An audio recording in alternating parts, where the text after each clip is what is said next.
एक बार राक्षस राज रावण ने हिमालय पर स्थित होकर भगवान शिव की घोर तपस्या की।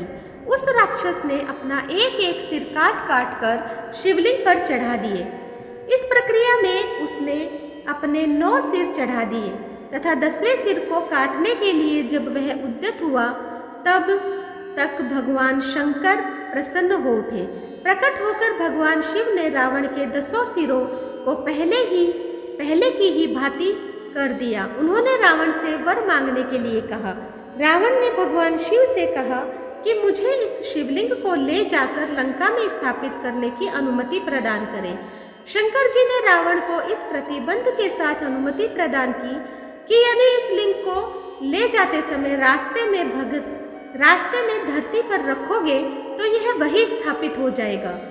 जब रावण शिवलिंग को लेकर चला तो मार्ग में चिता भूमि में ही उसे लघु शंका करने की प्रवृत्ति हुई। उसने उस लिंग को एक अहीर को पकड़ा दिया और लघु शंका से निवृत्त होने चला गया। इधर शिवलिंग भारी होने के कारण उस अहीर ने उसे भूमि पर रख दिया। वह लिंग वहीं अचल हो गया। वापस आकर रावण ने काफी जोर लगाकर उस शिवलिंग को उखाड़ना चाहा, किंतु वह असफल रहा।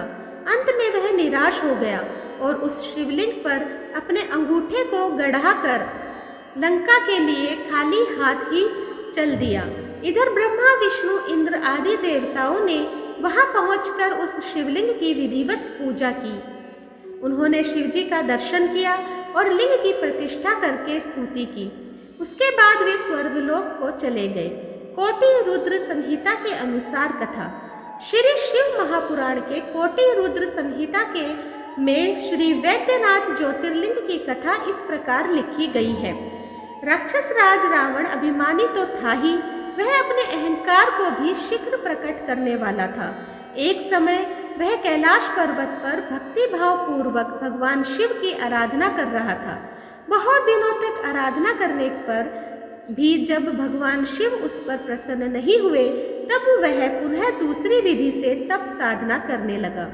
उसने सिद्धि स्थल हिमालय पर्वत से दक्षिण की ओर सघन वृक्षों से भरे जंगल में पृथ्वी को खोदकर एक गड्ढा तैयार किया। राक्षस कुल भूषण उस रावण ने गड्ढे में अग्नि की स्थापना करके हवन प्रारंभ कर दिया। उसने भगवान शिव को भी वही अपने पास ही स्थापित किया था। तब के लिए उसने कठोर संयम नियम को धारण किया। वह गर्मी के दिनों में 5 अग्नियों के बीच में बैठकर पंचाग्नि सेवन करता था, तो वर्षा काल में खुले मैदान में चबूतरे पर सोता था और शीतकाल में आकंठ जल के भीतर खड़े होकर साधना करता था। इन 3 विधियों के द्वारा रावण की तपस्या चल रही थी।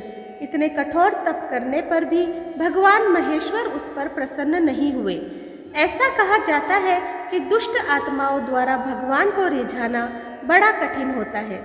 कठिन तपस्या से जब रावण को सिद्धि प्राप्त नहीं हुई तब रावण अपना एक एक सिर काटकर शिवजी की पूजा करने लगा।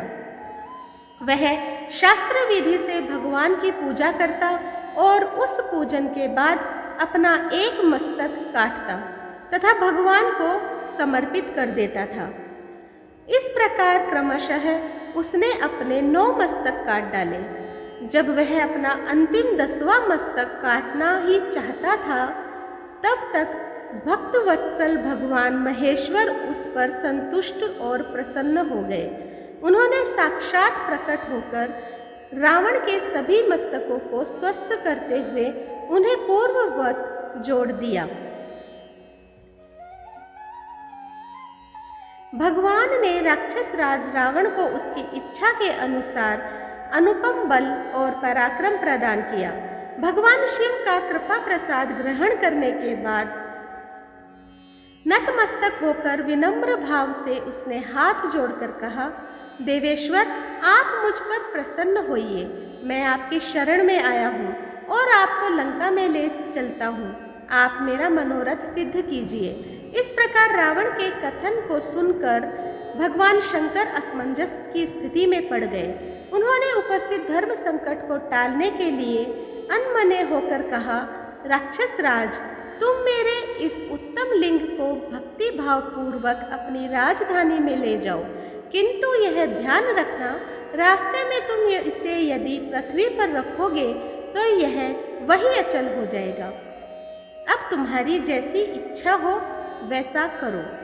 भगवान शिव द्वारा ऐसा कहने पर बहुत अच्छा, ऐसा कहता हुआ राक्षस राज रावण उस शिवलिंग को साथ लेकर अपनी राजधानी लंका की ओर चल दिया।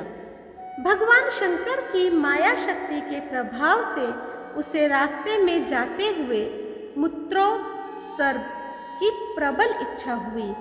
सामर्थ्यशाली रावण मूत्र के वेग को रोकने में असमर्थ रहा और शिवलिंग को एक ग्वाल के हाथ में पकड़ाकर स्वयं पेशाब करने के लिए बैठ गया।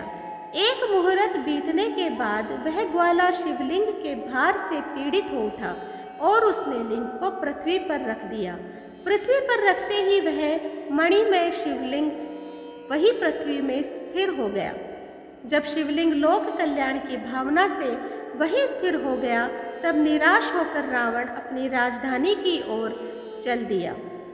उसने राजधानी में पहुंचकर शिवलिंग की सारी घटना अपनी पत्नी मंदोदरी को बताई। देवपुर के इंद्र आदि देवताओं और ऋषियों ने लिंग संबंधी समाचार को सुनकर आपस में परामर्श किया और वहां पहुंच गए। भगवान शिव में अटूट भक्ति होने के कारण उन लोगों ने अतिशय प्रशंसा के साथ शास्त्र विधि से उस लिंग की पूजा की। सभी ने भगवान शंकर का प्रत्यक्ष दर्शन किया। इस प्रकार रावण की तपस्या के फलस्वरूप श्री वैद्यनाथेश्वर ज्योतिर्लिंग का प्रादुर्भाव हुआ, जिसे देवताओं ने स्वयं प्रतिष्ठित कर पूजन किया। जो मनुष्य श्रद्धा भक्ति पूर्वक भगवान श्री वैद्यनाथ का अभिषेक करता है, उसका शारीरिक और मानसिक रोग अति शीघ्र नष्ट हो जाता है। इसलिए वैद्यनाथ धाम में रोगियों व दर्शनार्थियों की विशेष भीड़ दिखाई पड़ती है। तो दोस्तों, आज मैंने आप लोगों के समक्ष श्री वैद्यनाथ धाम की जानकारी प्रस्तुत की है, उससे जुड़ी हुई कथा प्रस्तुत की है। आप लोगों को कैसी लगी मुझे कमेंट बॉक्स में ज़रूर बताइएगा। जो लोग मेरे चैनल पे नए आए हैं प्लीज़ सब्सक्राइब कर दीजिए, लाइक कीजिए, शेयर कीजिए अपने दोस्तों और परिवार में, और इसी तरह मेरा सहयोग करते रहिए। धन्यवाद।